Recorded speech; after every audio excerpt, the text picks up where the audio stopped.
Hey guys, tonight we will gently turn the page on an old chapter of history, where glory and tragedy entwined within a single royal family. Just think about it. Two sisters, both the blood of the brutal King Henry VIII, yet they were as opposite as day and night. Mary, the first heir, carried within her the strong conviction of the Catholic faith and the stability of her cast-aside mother. And Elizabeth I, the child of religious and political revolution, carried the flame of Protestantism. They also had their frail half-brother, the young King Edward VI, whose very existence pushed all three of them into a life-or-death race. Why, my courtiers and my viewers, did that seemingly unbreakable bond of kinship have to turn into a bloody drama, where power was exchanged for tears? Who among them paid the ultimate price for the cold Tudor crown? So, before you get comfortable, take a moment to like the video and subscribe, but only if you genuinely enjoy what I do here. Let me know where you are and what time the clock is showing where you are right now. I hope you're ready for tonight's journey. Now, dim the lights, maybe turn on a fan for that soft background hum, and let's ease into tonight's journey together. Two sisters, two queens. Mary and Elizabeth, daughters of Henry VIII, seemed at first glance to inhabit entirely different worlds.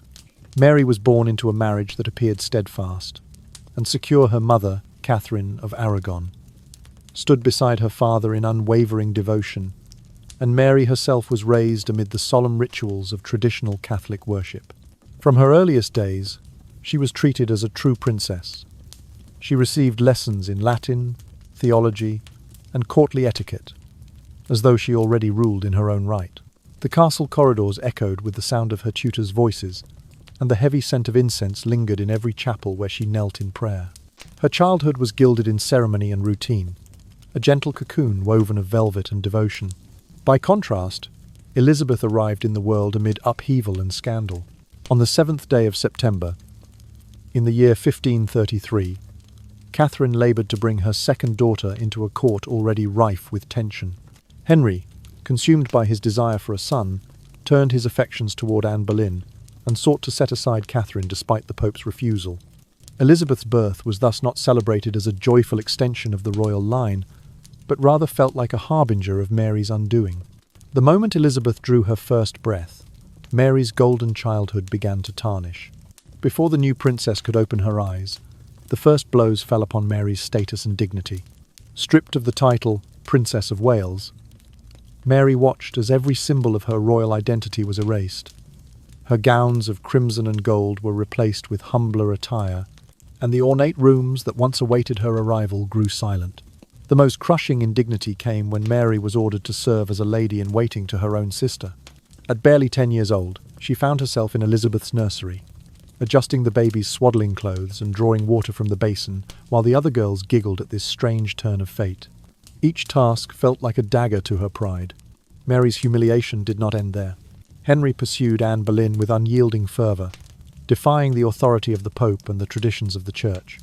He demanded that Mary renounce her birthright, that she acknowledge Anne as queen and Elizabeth as heir. Under this relentless pressure, the young princess's health and spirit began to falter. She spent many nights tossing in fevered dreams, haunted by the whispers of courtiers who doubted her legitimacy. Day by day, her once confident gait became a hesitant shuffle, as though each step reminded her of what she had lost. Then, on the 7th day of January, in the year 1536, Catherine of Aragon breathed her last. The Queen's death should have brought a daughter's sorrow and a chance at reconciliation, but instead Henry's cruelty deepened. He refused to allow Mary to attend her mother's funeral, barring the doors of the chapel as though he sought to close a chapter of his life by expelling his own child. Mary's tears fell unseen behind the locked iron gates, pooling on the cold stone floor where she knelt in silent grief. Meanwhile, Anne Boleyn's star rose ever higher until it tumbled just as swiftly. By midsummer, the woman who had seemed destined for greatness found herself ensnared by charges of incest, adultery, and treason, accusations now widely believed to have been concocted by Henry himself. In a matter of weeks, Anne went from walking beside the king in state processions to kneeling at the block, her white gown stained with dew, and her final prayers barely more than a trembling whisper. Her execution revealed the fragility of favour and power under Henry VIII's rule. Nothing was secure, and every triumph held the seeds of its own destruction. Thus, in the span of a few short years, Mary's life shifted from radiant promise to a terrain of sorrow and uncertainty. The lineage that Henry had sought to secure for his dynasty instead unraveled in public spectacle, leaving two sisters bound by blood, yet torn apart by ambition and betrayal. And so Mary grew older in that uneasy twilight, her dreams of queenship buried beneath the shrouds of loss and humiliation, while Elizabeth, the child of upheaval, lay swaddled in the hopes and fears of a court forever changed. After witnessing the fall of Anne Boleyn and the death of her mother, Mary found herself at a heart-wrenching crossroads. The proud princess, who had once knelt in splendid chapels and walked in silken gowns, was forced to bow before her father's will. With trembling lips, she acknowledged Henry as supreme head of the Church of England and accepted the painful decree that branded her an illegitimate daughter of the king. Though the act restored her to courtly life, it could never restore her to the status of Princess of Wales or Princess Royal titles now forever stripped from her grasp. In the autumn following her concession, the court celebrated Jane Seymour's safe delivery of a son, Edward VI, fulfilling Henry's fervent wish for a male heir. The joyous arrival of this long-desired prince seemed, at least for a moment, to soothe the wounds between the two sisters. Both Mary and Elizabeth now shared the same precarious label of illegitimacy in the eyes of the law, and they were bound by a younger brother who, even as an infant, commanded the full devotion of the realm. In the candlelit halls of Whitehall Palace, tutors spoke softly to Elizabeth of Latin declensions and arithmetic, while Mary, ever mindful of her new position, observed from nearby, her heart a mixture of relief and lingering sorrow. Elizabeth's fortunes improved markedly. No longer relegated to the shadows, she was granted a more comprehensive education alongside her little brother. She learned to play the virginal and to recite classical poems, her pale fingers dancing across the keys as though weaving spells of promise. Meanwhile, Mary found that her father's anger had softened, at least temporarily. He permitted her to attend court, to walk again under the banners that bore the Tudor rose, and to dine at the same tables as his other children. Yet, the memory of past humiliations remained etched in her mind. The barred chapel doors, the empty pew where she had once prayed beside her mother, the silken pocket squares of courtiers who once whispered of her disgrace. Life at court settled into a fragile equilibrium. Jane Seymour, the gentle third wife, showered Mary with kindness, treating her as an elder sister rather than a political inconvenience. For brief weeks, Mary felt a warmth in her chest she had not known in years, a sense of belonging that flickered like a candle's glow in the winter night. But that light was extinguished when Jane herself passed away only days after Edward's christening. The palace corridors grew cold once more, and Mary's relief turned to quiet mourning. Henry married 3 more times, each union failing to produce another child. Catherine Howard and Catherine Parr graced the throne in succession, yet neither bore the much-sought son. Throughout these changing seasons of marriage and intrigue, Mary and Elizabeth remained tethered to their uncertain status. They navigated the gilded maze of courtly life with measured steps, aware that with each passing year, their hopes of secure succession drifted further from reach. When Henry VIII breathed his last breath on the 28th day of January, in the year 1547, the long twilight of his reign finally ended. The aged king's hand fell limp upon the bedside cushion, and the realm held its breath as his will was opened. To these daughters he had once spurned, and to whom he had dealt so many cruelties, he now restored a measure of dignity on parchment. Mary and Elizabeth, though still branded illegitimate by the edicts of their youth, were named once again in the line of succession, placed after their young brother Edward VI. The irony was stark. The 2 princesses who had once knelt to acknowledge Henry's supremacy now knelt at his deathbed, their futures entwined in a testament of blood and politics. Even in that final testament, though, the stain of their father's earlier judgments could not be fully erased. Their claim to the throne remained shadowed by the decrees they had renounced, and whispers lingered in the corridors that only Edward's line truly counted. Yet Mary, standing tall in her mourning gowns, and Elizabeth, her gaze composed beneath her veil, both felt, for a single moment, that the scales of fate had tipped ever so slightly in their favour. The dawning of a new era beckoned, and the world would soon see which sister would rise to meet it. Edward VI ascended the throne when he was but 9 years old, a tender child who bore the weight of a kingdom on shoulders scarcely broad enough to carry it. Yet it was not the boy king himself who wielded power, but rather the regents and noblemen of the realm men, whose hearts leaned toward the Protestant faith, and whose minds were set on reforming the Church of England in ways Henry VIII could scarcely have imagined. In those early days of Edward's reign, the young king listened intently as his tutors read from the Book of Common Prayer in English rather than Latin, his clear voice echoing through the chapel when he ventured to recite passages himself. He embraced these changes with fervour, believing them a true path to divine grace. Mary, by contrast, clung to the old ways of her youth, the solemn Latin Mass, the flicker of candles before saints' images, the gauzy veil of incense rising toward vaulted ceilings. She refused to bow to the new English service book, insisting instead upon her private masses, held in dimly lit chambers where only the closest of her household could witness the rites. These clandestine ceremonies, though modest in scale, were acts of defiance in the eyes of the court. Whispers of sedition drifted through corridors, and soon the air was heavy with confrontation. Mary, standing firm in her faith, found herself across the table from those who argued that the old religion dragged England back into the shadow of Rome. The arguments grew heated, voices rising until even the tapestries on the walls seemed to tremble. One Christmas Eve, described by chroniclers as cold and grey, Edward summoned Mary before the entire council. The hall was filled with gilded banners and flickering torches, but the warmth of celebration was absent. As the king, still but a boy in velvet robes, presided over the gathering, Mary knelt in her scarlet gown, tears tracing quiet paths down her cheeks. In hushed, tremulous tones, she defended her right to worship as she believed. Edward, his young face pale and lined with the strain of illness, declared, "You shall obey me. I am king." And Mary, meeting his eyes with a calm born of conviction, replied, "You are my younger brother, yet I take orders from none but God." Their weeping that night, witnessed by lords and ladies alike, marked not only a family rift, but a kingdom divided. By the beginning of the year 1553, Edward's health began to fail. Fever gripped him with relentless intensity, and he grew weak.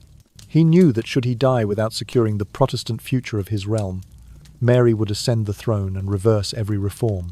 In the dim solitude of his sickbed, he took quill to parchment and penned what would become known as his device for the succession. With hands that trembled like autumn leaves, he struck Mary and Elizabeth from the line of inheritance, placing instead their cousin Lady Jane Grey, a devout Protestant, married to a powerful nobleman next in line for the crown. This act, at once desperate and calculated, revealed the depth of Edward's devotion to his faith and the perilous nature of dynastic politics. When the 6th day of July arrived, Edward VI drew his final breath.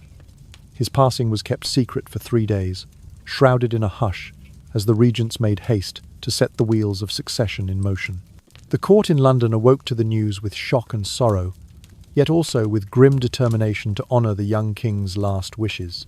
Protocols were whispered, proclamations drafted, and within days the realm would learn that Mary and Elizabeth were no longer heiresses to the throne. Thus, in the tender age of 15 years, the child king's spirit passed into memory, and England found itself on the brink of yet another chapter of turbulence, and change his last act forever, entwined with the fates of his half-sisters and the religious destiny of the nation. While Edward's councillors in London busied themselves drafting orders and sealing proclamations, Mary found a lifeline in the loyalty of those who still believed in her cause. A trusted attendant, riding through the dark cough of dawn mists, bore word to Mary's estate. "They are coming for you." With scarcely a moment's hesitation, Mary slipped from her chamber at twilight, cloaked in sable velvet and accompanied by a handful of faithful retainers. Beneath the ashen sky, she mounted her ebony steed and spurred northward, racing across the silvered fields to the great halls of her childhood home. There, she summoned the tenants and tenants' sons, the yeomen and gentlemen whose hearts beat still for the true blood of Tudor. In the flickering torchlight of the manor's courtyard, they knelt to swear their swords and lives to Mary's rightful claim, their voices a low chorus of determination and prayer. That night the moon rose pale and watchful above England, casting its cool glow over river and woodland as Mary's supporters gathered like a great tide. With neither drum nor trumpet, their advance was cloaked in silence. Only the distant baying of hounds and the faint crunch of hooves on frosted gravel spoke of their passage. Mary rode at their head, her face serene yet resolved, as though she felt the steady hand of Providence guiding her path. In that hush before dawn, she believed God's light would yet shine upon her cause. On the 10th day of July, word reached the city gates that Lady Jane Grey, a distant cousin and a devout Protestant, had been proclaimed Queen of England by the Duke who held Edward's counsel in his iron grip, the Duke of Northumberland. But in the narrow streets of London, the proclamation fell into a void. Carried on ribbons of parchment through the market squares, it found no cheers. Instead, tavern doors stayed closed, and windows remained shuttered, as if the very breath of the city had gone into hiding. The common folk whispered that true royalty could not be conjured by quill and ink alone. 6 days later, the Duke's bold gambit unravelled. His forces, uneasy in the face of Mary's gathering strength, wavered in their resolve. In a hastily convened session of Parliament, Northumberland was compelled to acknowledge the error of his design and to proclaim Mary as the rightful queen. With the noon bells tolling a single, sonorous note, Mary's name rang once more through the halls of power. And so, under a sky painted with summer clouds, Mary again prepared to enter London. Though many saw Elizabeth as a potential rival, young, clever and Protestant, she too understood the currents of fate and chose to stand by her sister. On the morning of Mary's triumphal march, Elizabeth ceremoniously joined the procession, her own retinue of splendid riders and banners gliding through the city gates. Each horse's hoof tapped a gentle drumbeat, the stirrups whispering against the dusty stones. Though bound by differing faiths, the two sisters rode side by side, Mary in her deep crimson cloak, Elizabeth in pale emerald, each a mirror to the other's strength and vulnerability. As they wound through crowded lanes, the citizens watched in respectful awe. Some crossed themselves at the sight of Mary's devout bearing. Others lifted hands in cautious cheer for Elizabeth's composed grace.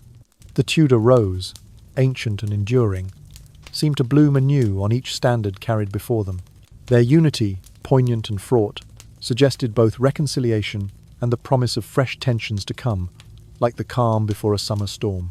And so, with the hush of dusk settling upon London's rooftops, Mary and Elizabeth made their way to the palace that had once known only the rule of their father. Their journey, begun in shadows and whispered counsel, ended beneath soaring battlements and fluttering pennants. As torches were lit along the walls, Mary's followers knelt in the courtyard, and Elizabeth offered her sister a steady nod of solidarity. The city gates closed behind them with a gentle thud, sealing a chapter of turmoil and ushering in a new reign shaped by sisterly bonds and the silent promise of challenges yet to unfold.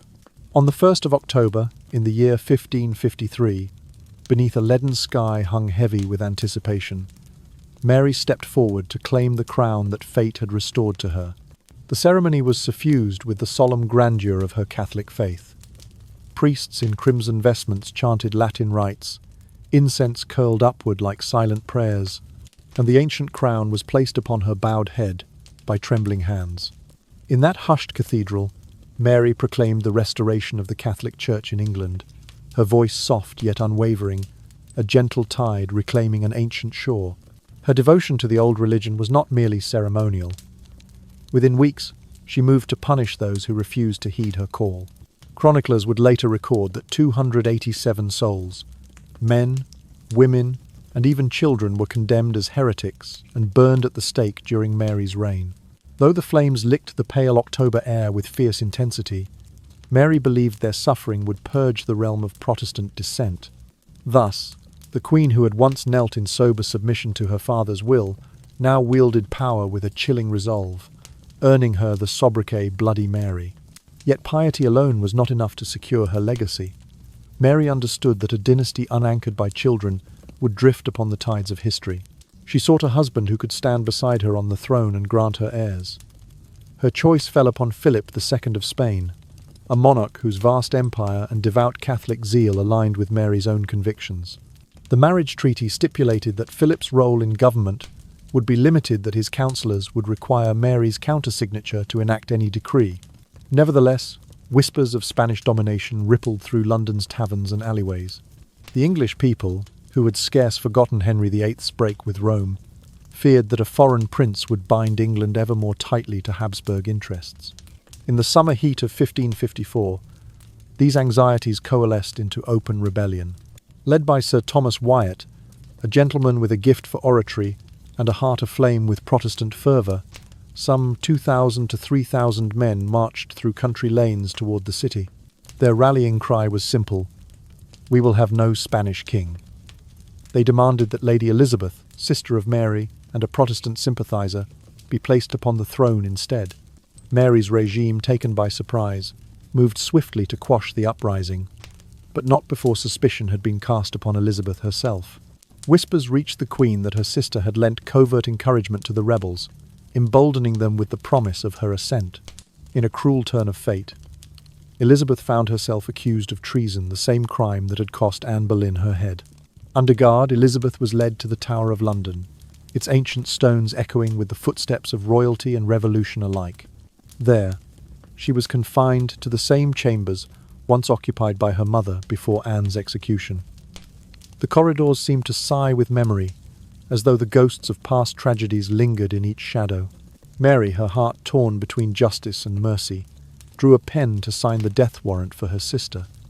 Yet, at the final moment, she paused. Perhaps it was Elizabeth's letter, written in delicate copperplate and pleading for forgiveness, that stayed her hand. Or perhaps Mary, weary of bloodshed and fearful of tearing the realm further apart, felt a sudden pang of conscience. Whatever the cause, the Queen withdrew her signature, sparing Elizabeth's life. For several months thereafter, Elizabeth remained under a form of house arrest, her movements curtailed, but her spirit unbroken. In the interim, Mary devoted herself entirely to the reimposition of Catholic doctrine. She dispatched commissioners to every county, enforcing recusancy laws, closing Protestant chapels, and ensuring that only the Latin Mass was celebrated. Her courtiers, emboldened by the Queen's example, offered little quarter to dissenters. Public sermons in English were outlawed. Books preaching Reformed theology were burned in market squares. Every corner of the realm felt the tightening grip of Mary's vision. And yet, in the cool quiet of her tower apartments, Elizabeth bided her time. She read her prayer book in secret, her faith a fragile flame shielded from the wind. She composed small, hopeful verses, sending them by unseen hands to friends outside the walls. Then, as autumn's golden light began to fade, news arrived. Mary had decided that further imprisonment served no purpose. With the stroke of a royal decree, Elizabeth was restored to a measure of freedom, though under watchful eyes and within the confines of court. Thus, while Mary continued her earnest, unrelenting quest to restore Catholic England, Elizabeth lived in the uneasy peace of a sisterly truce. The realm remained divided between the flames of heresy and the incense of tradition, each scented plume rising toward the same sky, a sky under which two sisters, two queens, navigated the fragile boundaries of power, faith, and kinship. After the harrowing ordeal of Wyatt's rebellion, Elizabeth returned to a relative calm under her sister's rule. Mary, crowned only months before, poured her heart into restoring Catholic doctrine across England, convinced that her divine mission was to bring the realm back under the spiritual authority of the Pope in Rome. Yet, despite her unyielding faith, Mary found little comfort in her marriage to Philip II of Spain. Once idealized as a grand alliance, Philip remained a distant figure, formal, and reserved his heart evidently tethered to his native court rather than to Mary herself. In the spring of 1555, Mary believed herself to be with child. The court buzzed with anticipation, and even the most hardened skeptics dared to hope that a Catholic heir might secure the Tudor dynasty's future. For a time, the palace was suffused with cautious joy. Courtiers whispered blessings in low tones, and chamberlains carefully arranged painted gloves and embroidered kerchiefs in celebration. Yet as the months passed, Mary's stomach, once thought to swell with life, remained stubbornly unchanged. Rumours began to drift through the corridors like drifting incense. Some spoke of a phantom pregnancy, others of a grievous illness. When Mary, with tears in her eyes, was obliged to acknowledge publicly that she was not, in fact, carrying an heir, the humiliation cut deeper than any political defeat. The choir that once sang hymns in her honour was silenced by shock, and Mary's radiant hopes collapsed in a single crushing confession. Philip, witnessing the collapse of his wife's greatest aspiration, gradually withdrew from the English court. He slipped away under the cover of night to return to Spain, leaving Mary alone in her grand palace. The people who once lined the streets to cheer their queen now averted their gazes or muttered laments under their breath. Those who had cried, "Vivat Regina!" now wondered if their fervour had been misplaced. Mary, once surrounded by allies and advisers, found herself adrift amid a sea of doubt and disappointment. Meanwhile, Elizabeth, familiar with court intrigue and ever watchful, took quiet steps to strengthen her own position. From her refuge at Hatfield, she welcomed Protestant gentry and ambitious nobles to her side, forging bonds that would one day underpin her own reign. Though she maintained a respectful posture toward Mary, Elizabeth's network of supporters grew steadily, their whispered loyalty like seedlings emerging through the cracks of a crumbling kingdom. By 1557, Mary's power had reached its zenith and then tumbled precipitously. A cholera-like outbreak swept through London and the surrounding counties, and Mary herself fell gravely ill. Some physicians of the day suspected ovarian cancer as the cause of her persistent pains and swelling, though definitive diagnosis remained elusive. Day by day, the Queen's strength waned. She found it increasingly difficult to sit through council meetings or to stand for the lengthy Catholic masses she so cherished. As mid-1558 dawned, the realm watched with a mixture of pity and relief. Mary's features, once stern and resolute, softened into fragile lines of fatigue. Courtiers spoke in hushed tones of divine chastisement, believing that a harsh and unyielding queen brought suffering upon her people. The rift between Protestants and Catholics, so fiercely fought over, now seemed a distant echo in the weary hearts of English men and women. Many looked toward Elizabeth, the rising sun. They called her with renewed hope that a new era would dawn. In those final months, Elizabeth continued her quiet preparations, consulting with her own allies and ensuring that, should Mary's life draw to a close, she would be ready to assume the throne. She was mindful of the delicate balance required to unite a divided nation, even as she girded herself for what lay ahead. At last, on the 17th day of November in the year 1558, Mary's valiant struggle ended. The Queen, who had tried so fervently to restore England to the old faith, passed away in her chambers, leaving the crown room silent and the nation breathless. The gilded seats where bishops once knelt lay empty, and the grand doors of Westminster Abbey closed behind her coffin. In the hush that followed, England stood poised between a fading past and an uncertain future, its faith and loyalty fractured, but ready, at last, to greet a new sovereign. When the news of Mary's passing reached the ancient walls of the Tower of London, the air inside was as still as a midnight chapel.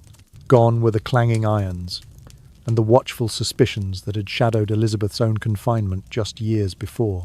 Now, instead of sentiment of dread, there was a hushed expectancy. Courtiers and guards alike paused in their duties, their breath caught between sorrow for the departed Queen and reverence for the one who would follow. Elizabeth emerged from Hatfield House before dawn on the 18th day of November in the year 1558, draped in a gown of deep violet embroidered with Tudor roses in silver thread. There was no fanfare of trumpets or blaze of banners to escort her.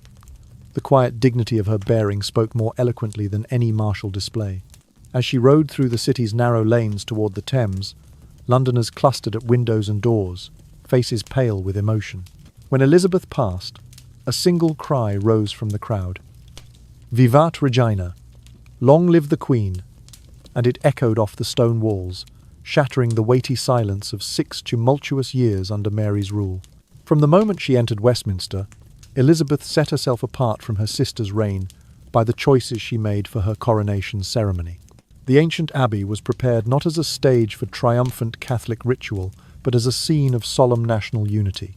The Latin intonation of the Mass was replaced with an English anthem composed for the occasion, its melody weaving through the arches like a gentle breeze. Behind her, bishops of both Anglican and moderate Catholic sympathies stood side by side, their vestments a tapestry of purple and white.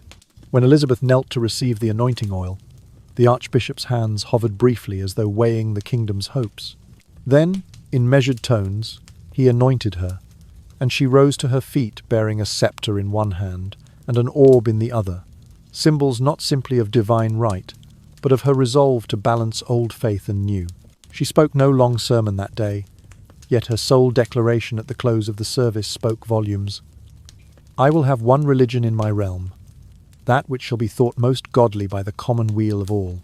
This promise of a middle way, a compromise between the extremes of papal authority and radical reform, kindled hope in hearts still worn by years of persecution. Where Mary had burned heretics, Elizabeth would seek to persuade them. Where statutes had been harsh, she would govern with mercy. In the weeks that followed, the newly convened Privy Council gathered within the Painted Chamber, its walls adorned with Tudor portraits that seemed to watch Elizabeth's every move. Among the councillors were staunch traditionalists, who still cherished the old faith, and reformers who longed for fuller Protestant liberty. Elizabeth listened to their debates with a serene patience, her eyes reflecting both the flicker of torchlight and the quiet depths of her mind. Bishops once loyal to Mary found themselves reassigned to remote bishoprics or encouraged to retire to private chapels, while moderate clergy who could embrace the new settlement rose to prominence. On the 20th of December, the Act of Uniformity passed through Parliament, restoring the Church of England under the Crown but retaining many ceremonial vestiges, kneeling at communion, the use of candles, and chanted psalms in Latin alongside English lessons. Parish churches reopened with English prayer books on their altars, and sermons once banned were read aloud without fear of arrest. The Great Bible was chained once more in every cathedral, its pages available to commoner and noble alike. As winter's chill set in, the realm began to feel a gentle thaw in its religious divisions. Merchants reopened their shops, scholars returned to universities, and farmers prayed for peace to bless the coming spring. Elizabeth, seated upon her throne beneath the hammer-beam roof of Westminster Hall, watched over her people with a calm composure. In the hush of candle-lit council chambers and the bright glare of city streets, her via media promised a new era, one in which the Tudor rose would bloom amid tolerance rather than flame, and a weary nation might at last breathe freely under its queen's balanced rule. Elizabeth's gentle balance between confession and compromise breathed new life into a realm long wearied by religious strife. As the via media took root, England's markets stirred once more. Merchants reopened their stalls in Cheapside, merchant ships set sail from Plymouth and Bristol, and the laughter of children by the Thames seemed a promise of renewal. Under Elizabeth's calm leadership, customs revenues climbed steadily, for France and England had forged a pact to check the ambitions of Spain, trading navies rather than blood. In quiet council chambers, she signed treaties that bound France as ally against the might of the Spanish Habsburgs, all while granting charters to the newly formed East India Company, whose ships would carry English cloth and silver to distant eastern ports. In the harbour of Portsmouth, cranes groaned as timber masts were raised and gunports bored into hulls, transforming small fishing vessels into stout warships. These men of war, their keels kissed by salt and spray, were patrolled by officers sworn to Elizabeth's crown, ready to ward off pirates and privateers that haunted the Channel and the Spanish Main. The Queen's foresight in strengthening the Royal Navy not only guarded English merchants, but also sent a ripple of confidence through every port town. Fishermen hauled richer catches, traders tucked fatter purses into their coats, and local industries from rope-making to sail-weaving prospered under the steady hand of peace. Yet peace alone did not sustain a monarch's reign.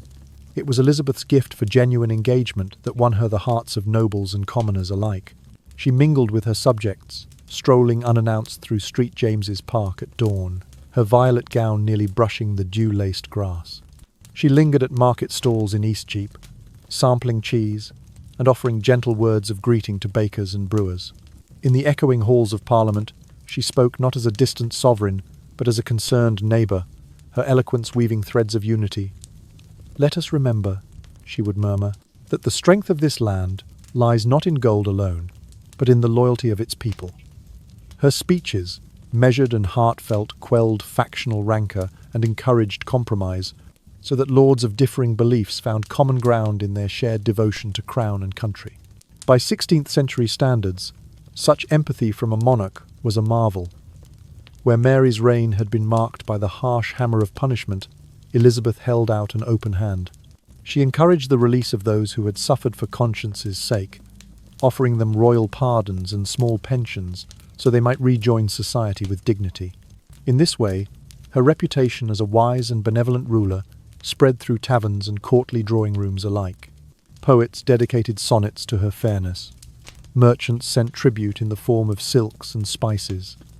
Children addressed her as "Our gracious lady," a term that seemed to capture both respect and warmth. Even her relationship with her half-sister, once a source of bitter rivalry, became a testament to Elizabeth's capacity for moderation. Though Mary had passed, and now lay at rest, Elizabeth honoured her memory by granting her posthumous titles and ensuring that Mary's son-in-law, the Duke of Suffolk, held his inherited lands without fear of reprisal. Rumours had swirled that the Queen might confiscate every shilling and every hall that had been Mary's domain, but she quietly chose to leave Mary's household intact. This act of clemency surprised many at court, for they had expected Elizabeth to punish those who had supported the Marian persecutions. Instead, she allowed the former royal household to continue with modest dignity, and by doing so she sent a clear message. She was no avenger, but a unifier. Thus, through balanced faith, prudent alliances, personal affability, and gracious forgiveness even toward those who had once opposed her, Elizabeth wove a tapestry of stability and hope. England, long torn by flames of discord, now stood bathed in the gentle glow of reconciliation, guided by a queen whose wisdom spoke in whispers rather than thunder, and whose legacy would inspire generations to come. In the quiet chambers of her mind, Elizabeth contemplated the subtle power of a vow. From the earliest days of her reign, she understood that marriage, while a political necessity for many monarchs, could also be a gilded cage. And so, on a soft autumn morning, she proclaimed before Parliament and court alike that she would remain ever a maiden queen, not from fear of losing her rights or her crown, but to safeguard a singular devotion, the love she bore for England. In that simple declaration, she wove a new tapestry of authority, one in which her chastity became a symbol of unbreakable loyalty. The people revered her choice, for it spoke of self-sacrifice and mystery in equal measure.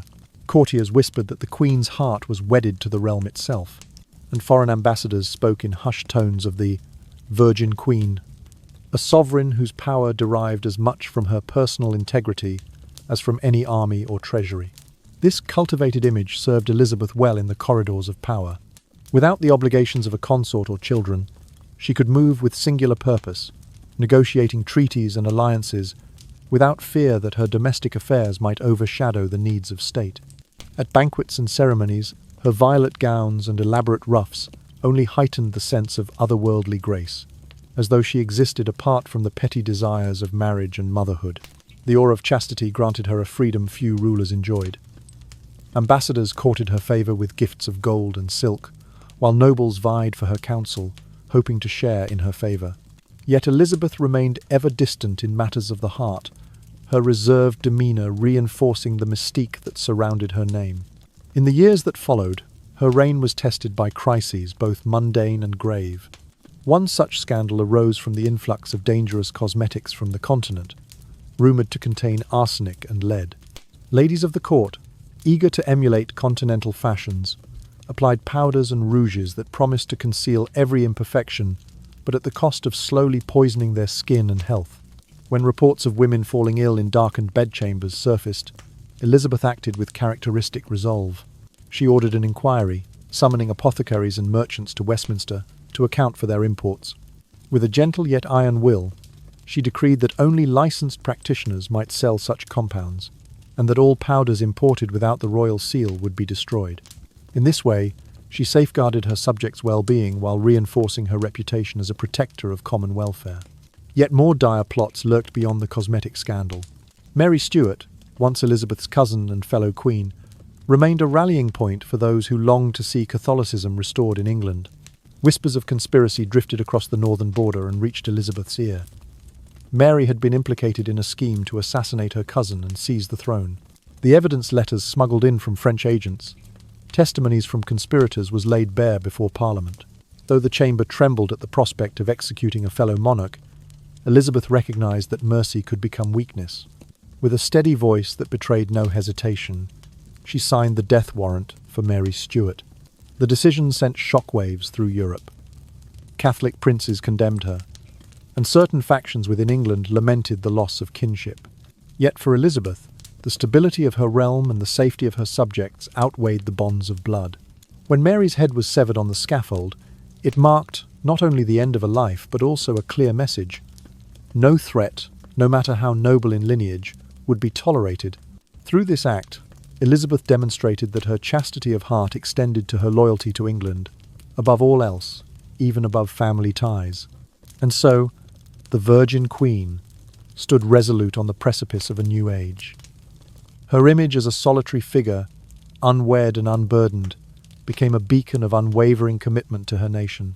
In choosing to bind herself not to a husband but to her people, she forged a legacy of strength, wisdom, and singular purpose qualities that would echo through the annals of history long after her reign had passed into legend. In the twilight of her years, Elizabeth maintained the delicate balance of domestic harmony and international power that had defined her reign. She presided over the founding of the Honourable East India Company in the year 1600, granting charters that would send English vessels far beyond the western seas to the Spice Islands and markets of India. She sanctioned privateers, state-licensed corsairs, among whom Sir Francis Drake was foremost, his swift ships and daring raids against Spanish treasure fleets, sending tremors through Madrid. Through these ventures, England evolved into a maritime power to be reckoned with, her flag unfurled across oceans that Henry VIII had never glimpsed. As the years wore on, Elizabeth foresaw that her own line would end with her, for she had chosen never to marry nor bear children. Yet she laid careful foundations for a stable succession. She strengthened the role of Parliament, refining laws and customs so that the realm's governance would not crumble when her own light dimmed. She enacted statutes clarifying the rights of subjects to petition their sovereign, and she supported the common law courts in their efforts to administer justice fairly. Through these measures, she ensured that the machinery of state, once creaking under factional strife, would continue to turn smoothly, guided by the principles of order and equity she had championed. Even as age claimed her strength, Elizabeth remained vigilant in her duties. On her sickbed, she summoned daily dispatches, reports of foreign ambassadors, accounts of harvest yields, updates on pirate activity in the Channel. She quizzed her councillors on the state of garrisons along the Scottish border and on the readiness of the navy for any new threat. Her body may have been frail, but her mind persisted in its keen scrutiny. Each new instruction penned with a hand that trembled like autumn leaves yet held firm to the pen. At last, when the 24th day of March in the year 1603 arrived, Elizabeth drew her final breath within the cloistered walls of Richmond Palace. Those present describe a hush that fell over her chamber as the Queen passed, as though a great bell had tolled in the heart of the nation. In that quiet moment, she left behind a realm transformed. Once torn by religious fires and dynastic strife, England now stood united under a mature system of governance and a flourishing maritime empire. Her legacy was carried forward by James VI of Scotland, who became James I of England upon her death. His accession marked the union of the crowns, a dynastic milestone that Elizabeth herself had neither secured nor thwarted, yet one that owed much to the stability she had wrought. The Stuart era dawned not in the flames of rebellion, but in the careful structures established under Elizabeth's watchful eye. For 45 years, Elizabeth had reigned with a blend of prudence and vision, learning from the tragic glimpses of Mary's past, and forging a future free from the cycle of vengeance. She had shown that forgiveness could heal as wounds that judgment could only deepen, that a monarch's true strength lay in the capacity to unite rather than to divide. When the world remembers her now, it recalls the Virgin Queen, whose balanced hand guided a nation through storm and calm alike, whose final counsel to her subjects might have been whispered in that chamber as she lay dying. Forget the bitterness of old quarrels, and turn your hearts ever toward the promise of tomorrow. Thus ended the era of Elizabeth I, a reign woven from threads of compromise, mercy, and steadfast purpose. Her passing closed a chapter of Tudor drama, but opened a new volume in the unfolding story of the British Isles, one bound together by the lessons of tolerance and the enduring power of skillful, gentle rule. When Mary passed from this world on the 17th of November in the year 1558, a hush of sorrow fell across the court, yet beneath that grief lay a glimmer of hope for the years to come. In the gentle days that followed, Elizabeth was raised to the throne as Queen Elizabeth I, inaugurating an era destined to span 45 years. The coronation itself was a study in understated grace. Beneath the soaring arches of Westminster Abbey, Elizabeth knelt and received the Tudor crown, her soft violet cloak trailing over the cold stone floors. She wore no ornate Catholic vestments, nor summoned the elaborate rituals of Rome. Instead, She wove together time-honoured Anglican tradition with the lightest touch of reform. A choir sang in English, their voices rising like a morning breeze, and the symbols of Catholic ceremony, candles, golden chalices, and incense were retained in measured abundance to soothe the hearts of moderate believers. In that balance of old and new, Elizabeth laid down her creed. The Church of England would stand independent of papal power, yet remain a sanctuary of solemn ritual. From the very outset of her reign, Elizabeth displayed a diplomat's art. She extended her hand in alliance to France and the United Provinces of the Netherlands, forging bonds to counter the growing might of Spain. Treaties were signed in candle-lit chambers, their parchments sealed with wax bearing the royal monogram. She granted privileges to the Dutch merchants and later to the Danes, opening corridors of commerce in exchange for assurances that their fleets would sail in mutual defence.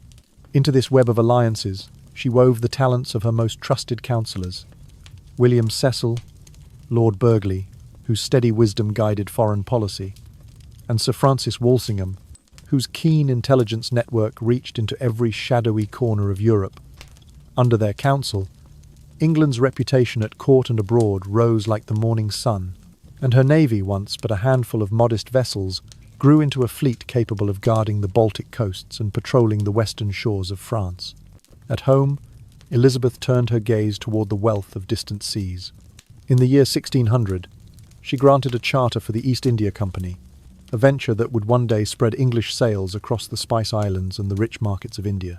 To encourage these ventures, she funded merchant ships and even licensed state-sanctioned privateers, among them the daring Sir Francis Drake. His swift, black-hulled vessels struck at Spanish treasure galleons, and the silver and spices he brought back swelled royal coffers.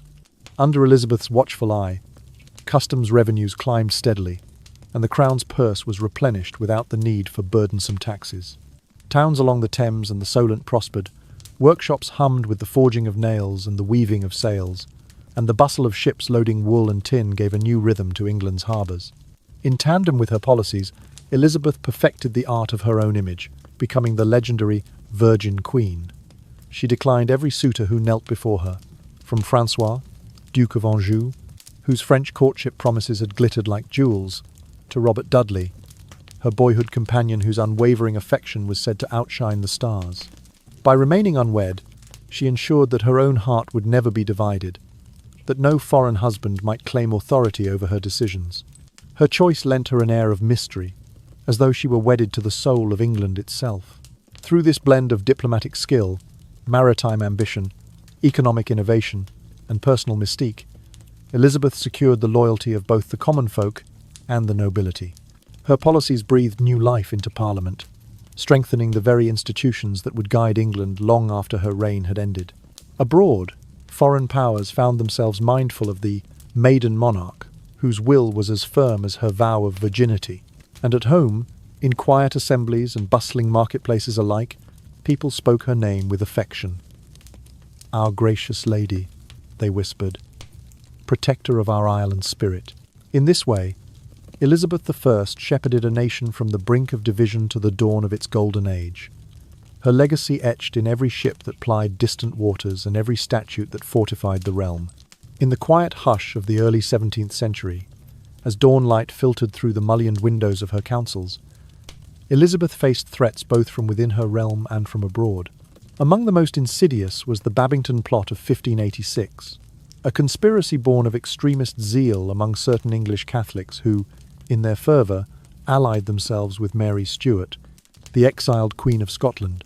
Through the keen network of spies, orchestrated by Sir Francis Walsingham, the plot was uncovered in time.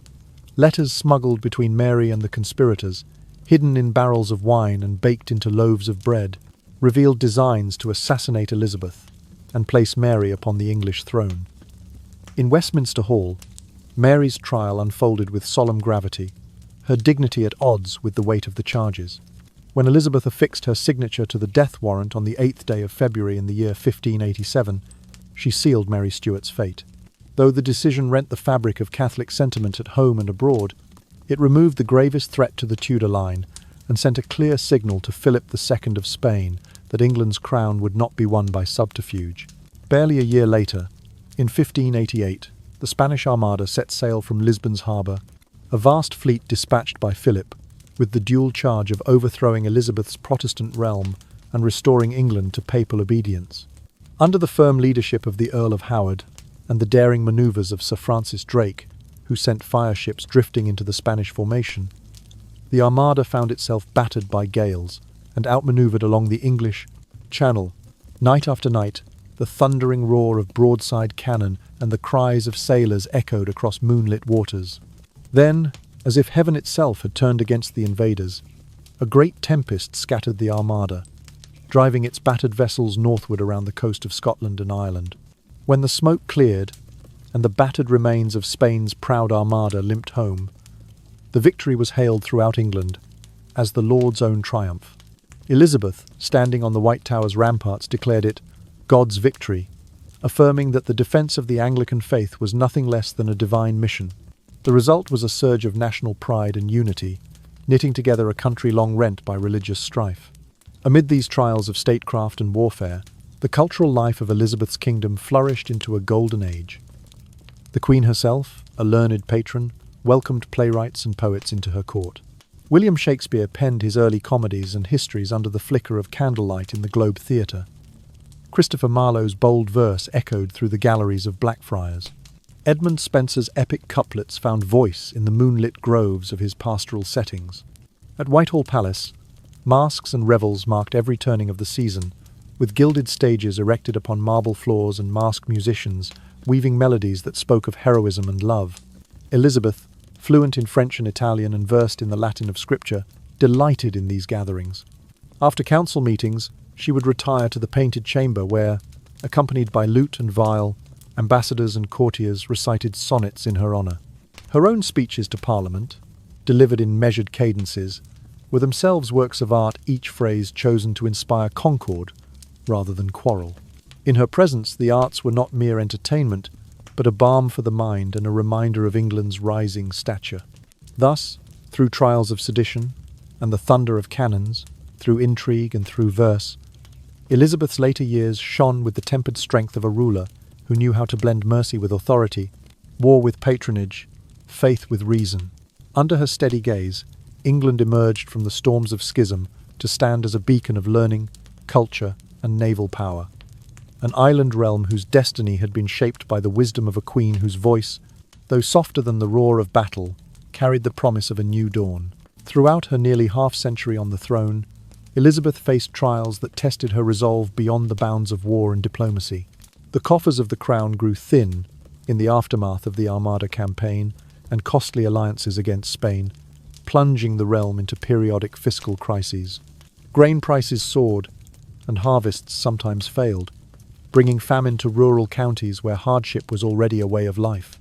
Plague outbreaks swept through towns and villages alike, carrying away the old and the young in equal measure. In the face of such suffering, Elizabeth did not retreat behind palace walls. She issued a series of relief statutes, reducing land taxes for struggling yeomen and providing seed grain at subsidized rates for those who could not afford it. When famine threatened the northern shires, she dispatched royal stores of wheat and barley, regulating their sale so that the poor might buy at prices they could bear. To address the deeper scars of poverty, Elizabeth turned to the Poor Laws, an emergent framework of social welfare that laid the groundwork for later systems of support. Under her authority, justices of the peace were instructed to collect alms and oversee workhouses, ensuring that destitute parishioners received basic sustenance. Each county was required to raise funds through voluntary contributions and modest assessments on property, channeling resources to the aged, the infirm, and orphaned children. While the laws were imperfect and uneven in their enforcement, they represented a new royal responsibility toward the powerless, an acknowledgement that the health of the kingdom depended on the well-being of all its people. In parallel with these domestic measures, Elizabeth's diplomatic acumen continued to knit a safety net around her island realm. She forged close ties with the United Provinces, a Protestant federation frequently threatened by Spanish forces, offering mutual aid in the form of arms and naval cooperation. With France, she negotiated fleeting alliances that balanced the long-standing rivalry between the two nations. Denmark, too, became a friend, its merchant fleets traversing the Baltic under her chartered flags. Beyond Europe's boundaries, Elizabeth's vision extended to the Ottoman Empire and the Polish-Lithuanian Commonwealth, with whom she exchanged embassies and letters of mutual respect. This web of cordial relations kept potential adversaries at bay and opened new avenues for trade in grain, timber, and cloth. But perhaps her greatest strategic coup came in the year 1600, when she granted a royal charter to the newly formed East India Company. With this charter, a group of merchants was empowered to establish trading posts in India and the Indonesian archipelago, laying the foundations for a global empire that would flourish long after Elizabeth's time. They secured harbours at Surat and later Madras, while Bombay, granted by Charles Stuart after her death, would become the crown jewel of England's Indian possessions. Though she would never see their full operation, Elizabeth's charter marked the dawn of an age in which English ships would bear tea and spices back to London's docks, enriching both merchant and crown. On the home front, Elizabeth's legacy is most evident in the balance she struck between the throne and Parliament. She understood that a monarch who ruled alone risked alienating those whose consent was essential for taxation and legislation. Thus she called Parliament to session at regular intervals, consulting with both the House of Lords and the Commons on matters of revenue and law. Debates were vigorous, but Elizabeth's presence ensured they remained respectful. She would listen patiently, then offer her guidance in a measured speech that reminded members of their shared duty to the realm. In this way, she disciplined factional ambitions and built a framework of governance that combined royal prerogative with parliamentary participation. Under Elizabeth's model, the machinery of state became more efficient, shedding the excesses of medieval bureaucracy in favour of a streamlined civil service. Officials were appointed for their competence rather than their pedigree, and record-keeping improved so that decisions could be enforced uniformly. The Court of Star Chamber, which Elizabeth had empowered to root out corruption and land grabs by powerful nobles, became a deterrent against abuse of office and bribery. Its judgments, delivered with equitable precision, sent the message that no man was above the law, an idea radical for its time. Thus, through measures to relieve poverty, strategic alliances, chartered commerce, and a harmonious partnership with Parliament, Elizabeth cemented her reputation as a queen of both compassion and foresight. She shepherded England from a land of precarious balances to a nation whose institutions could weather crisis, and whose merchants and sailors would carry its influence to every corner of the globe. In the quiet moments before sleep takes hold, one can almost hear her whisper to her council, "Let the peace we build be not of fleeting calm, but of structures firm enough to stand when we are gone." And so it was, for generations to come, that her realm reaped the benefits of her balanced rule and visionary governance. In the waning years of her life, Elizabeth found herself beset by the infirmities of age and a deep solitude that even her accustomed dignity could not dispel. Without children to bear her name into posterity, the question of succession weighed heavily on her mind. She summoned one peer after another Dukes of Scotland, Earls of England, in a painstaking search for a fitting heir.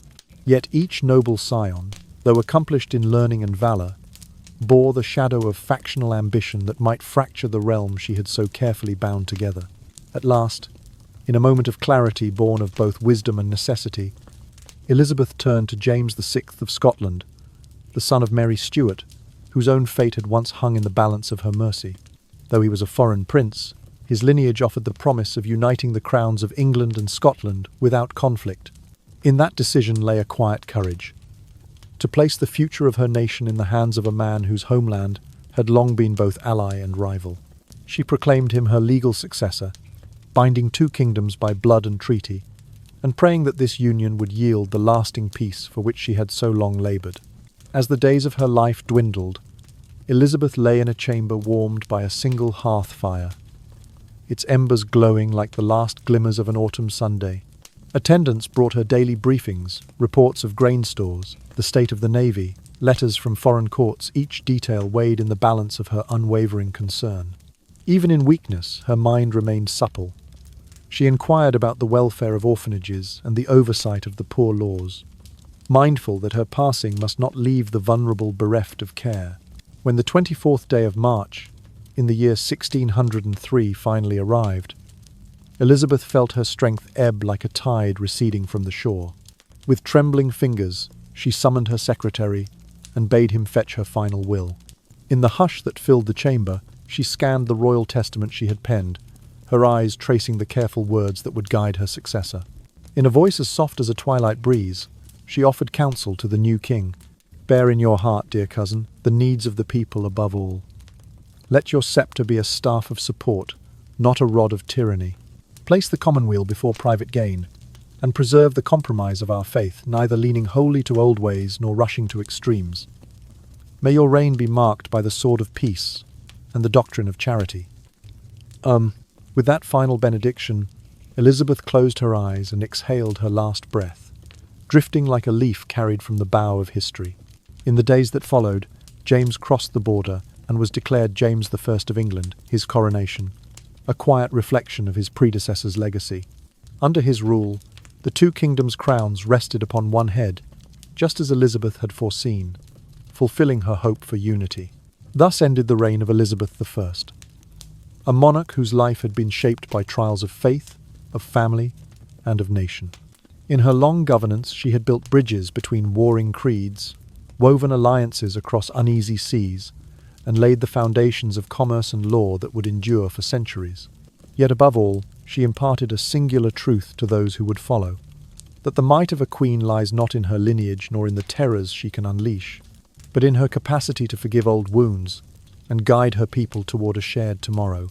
In that gentle whisper of farewell, the sword of peace and the teaching of love, Elizabeth bequeathed to England her final and most enduring legacy.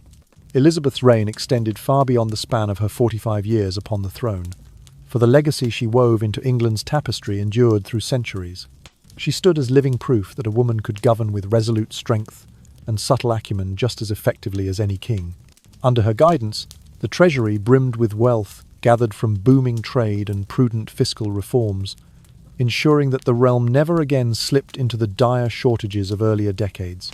The Royal Navy, once a modest flotilla of fishing vessels and Coast Guard ships, emerged under her watch as a deterrent to continental powers and a bulwark for merchant convoys. This maritime might lay the keel for what would become the British Empire's sprawling network of colonies and trade routes. Culturally, England flourished beneath Elizabeth's patronage. The flowering of the English Renaissance saw poets and playwrights create works that still resonate in the hearts of readers: Shakespeare's tragic heroes, Spenser's allegorical knights, and Marlowe's ambitious protagonists found an audience who cherished their brilliance. Music and painting, too, thrived in courtly salons and village fairs, as artisans crafted tapestries and composers penned sonnets set to lute, their melodies drifting across ballroom floors and churchyards alike. Perhaps most enduring was Elizabeth's vision of religious tolerance and civic responsibility. While she upheld the Church of England as the established religion, her via media settlement inspired ideas of freedom of conscience that would later echo in the pleas for religious liberty. She insisted that subjects of all persuasions, so long as they did not seek to overthrow the realm, should be accorded a measure of respect and protection. This principle nurtured a sense of national identity that transcended sectarian divides, encouraging citizens to view themselves as members of a commonwealth bound by shared laws and obligations. Elizabeth also pioneered the notion that subjects owed duties to both crown and country. Her frequent addresses at the opening of Parliament reminded lords and members of the Commons that governance was not a privilege to be hoarded, but a burden to be shouldered for the public good. She spoke of justice as a solemn trust, and her statute of apparel, though chiefly concerned with dress, underscored the idea that social order required both laws and manners. In doing so, she planted seeds for the modern concept of civic duty and the rule of law cornerstones upon which later generations would build the institutions of constitutional monarchy and parliamentary democracy. Though Mary Stuart and Mary Tudor's brief restoration of Catholic rule had sown tragedy and division through fire and persecution, it was Elizabeth's gentle reconciliation that healed those old wounds. Instead of exacting vengeance upon those who had supported Mary's creed, she offered pardons and allowed many to return to their homes in peace. In this way, she ensured that England's path forward would not be forever shadowed by the flames of religious war. The Elizabethan era, as it came to be known, set the stage for England's transformation into a global power. Her navy protected merchants venturing to the New World. Her merchants established trade contracts that would span oceans, and her diplomats forged alliances that would outlast her mortal span. When later Stuart monarchs and Hanoverian kings inherited the structures Elizabeth had created, They did so upon foundations that promised prosperity and stability. Above all, Elizabeth I's life stood as testament to the potency of tolerance, intellect, and political finesse.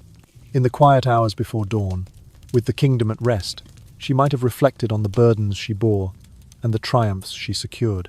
Her story reminds us that true power lies not in the sword's edge or the flame of persecution, but in the steady hand that guides a nation toward unity and the compassionate heart that seeks enduring peace. Thus, the Virgin Queen's legacy endures, an enduring symbol of enlightened rule and the gentle strength that shapes the course of history. And so, as the gentle tide of history settles into the quiet coves of memory, we close our eyes upon the rise and reign of Elizabeth I. Her courage tempered by compassion, her authority framed by tolerance. In the hush that follows, let us rest in the knowledge that a single life, guided by wisdom and restraint, can transform the fortunes of a nation, weaving together fractured hearts and forging pathways of peace where once there was only division. The true lesson she leaves us is that power, when balanced by mercy, becomes not a weapon of fear, but a lantern of hope, illuminating the darkest reaches of human discord with the soft glow of understanding. Imagine now those last, fading embers of candlelight in the great halls of Whitehall, the hush of tapestries drifting in an unseen breeze, and the distant murmur of waves against the Thames embankment. Feel the weight of gentle silence pressing softly upon your eyelids, as the story's final words dissolve into the lingering fragrance of incense and old parchment. Let the image of Elizabeth's calm countenance, set against a tapestry of violet and silver, fade like a dream slipping through the fingers of sleep. Breathe deeply and allow the warmth of these reflections to settle in your heart. That compassion can outlast cruelty, that unity can grow from the soil of compromise, and that a leader who listens can guide more surely than one who commands.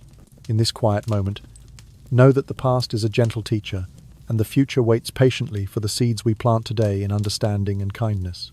Now, as the world around you drifts towards slumber, may your thoughts be soft and kind, your worries loosen their grip, and your mind find rest in the promise of a new dawn, a dawn born not of conflict, but of shared dreams and common purpose.